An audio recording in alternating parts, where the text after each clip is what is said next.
Oi gente, hoje vou zerar o 99 noites na floresta com minha amiga Jujeva. Primeiro fui ajudar a bichinha a conseguir madeira. Depois fui atrás do meu querido pé de coelho. Aí a Jujeva evoluiu a fogueira para expandir o mapa. Aí continuei tentando pegar o abençoado pé de coelho, mas como sempre não veio nada. Depois voltei à fogueira para fazer alguma coisa para tirar o tédio. A Jujeva me falou que queria ouvir um funk. Então bora dar o funk que ela quer.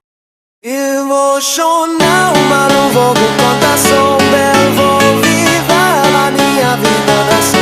E na fonte do casa.